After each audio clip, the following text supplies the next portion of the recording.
Alors, dans l'actualité de ce mercredi 27 août, d'abord, je veux rendre hommage, je pense que ce sont les mots justes, rendre hommage à un homme qui s'est donné pour sa communauté depuis plusieurs années.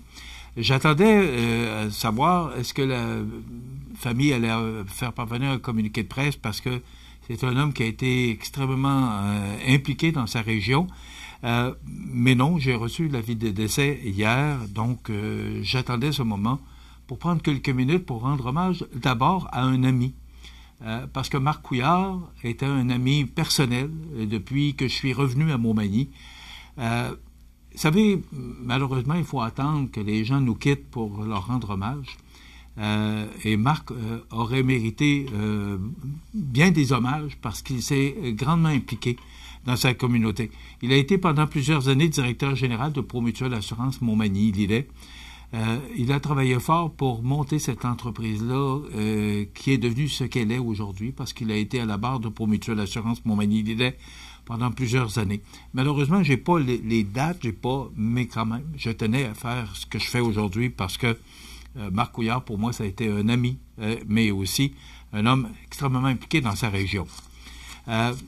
Lorsque Jean-Claude Croteau m'a demandé, maire de Montmagny, m'a demandé de démarrer les Arts de la Seine de Montmagny, parce que j'ai été le premier président du conseil d'administration des Arts de la Seine de Montmagny, Marc Couillard a été mon vice-président, a été à mes côtés pendant 5 ans. Lorsque j'ai quitté la présidence, c'est Marc qui a pris la présidence et il l'a assumé pendant plus de 20 ans. Et regardez ce que les Arts de la Seine sont devenus aujourd'hui.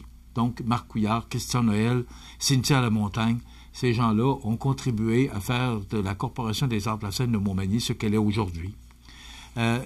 Il est retraité depuis une dizaine d'années et depuis 7 ans, il a été président du club de golf de Montmagny, président de la Fondation du Cégep de la Pocatière, administrateur de la Maison d'Arc-en-Ciel, et sans compter toutes les autres implications où Marc participait, dont Marc participait. C'est un homme dévoué pour sa communauté. Marc, c'est un homme généreux de lui-même. Je garde un excellent souvenir. Je ne vous cache pas que j'ai un peu la difficulté à l'exprimer, parce que c'est un bonhomme pour qui j'avais un immense respect. Alors, on perd un homme qui était impliqué dans sa région, mais aussi on perd un ami. Moi, je perds un ami.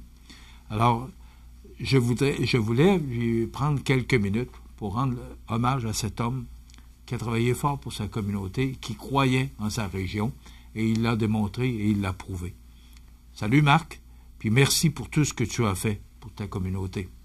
Marc Couillard, je voudrais prendre quelques instants pour offrir mes plus sincères condoléances à Lise, sa conjointe, également ses enfants, Éric, sa conjointe Sandy Fauché, Marie-Claude, son conjoint Evans Gosselin et Geneviève. Les funérailles, d'abord, c'était que la famille accueillera parents et amis à la maison funéraire Laurent Normand, 115 rue Saint-Louis, Montmagny, le vendredi 19 septembre, de 19h à 21h et samedi 20 septembre à compter d'11h.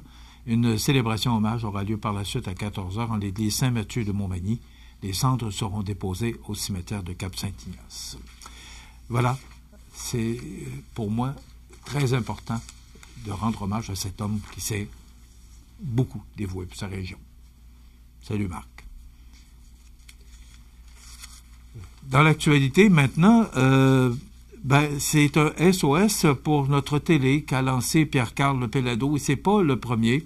D'ailleurs, si vous regardez dans le Journal de Québec ce matin, Wake up, gouvernement. Alors, il sonne l'alarme encore une fois, parce que les réseaux sociaux font la vie dure aux réseaux de télévision, particulièrement TVA, et aussi Bell, qui est propriétaire de Nouveau, autrefois Télévision 4 saisons, alors que Radio-Canada, on le sait, c'est une télévision qui est subventionnée, qui vend de la publicité aussi, mais subventionnée par vos impôts. Alors,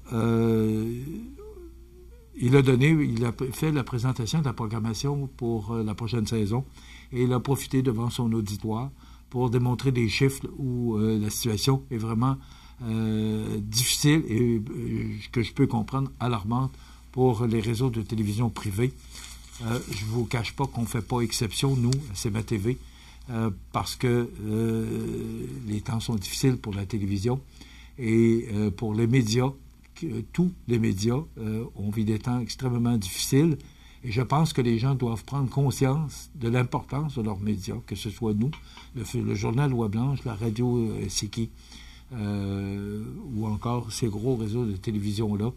Les temps sont difficiles parce que les gens d'affaires sont sollicités de toutes parts pour utiliser leur budget de publicité. Je respecte leur choix, c'est pas ce que je discute ce matin, mais il faut penser à l'avenir des médias.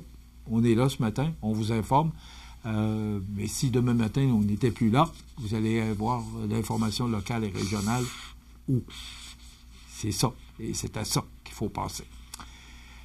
Ben voilà, ça complète déjà cette émission du mercredi 27 août. Demain, on vous propose une entrevue avec Geneviève Bourgeois, qui est agente touristique de la MRC de Montmagny, qui nous parlera de la route gourmande. Donc, c'est ce qu'on vous propose. Et on tente de rejoindre la présidente du syndicat des enseignants et enseignantes de la Côte-du-Sud, Mme Nancy Gauvin, qui n'a pas encore répondu à notre invitation. On espère la recevoir. Mais sinon, on aura d'autres invités. Alors, c'est ce qu'on vous propose pour le menu de ce mercredi. Je vous souhaite de passer une excellente journée. À demain.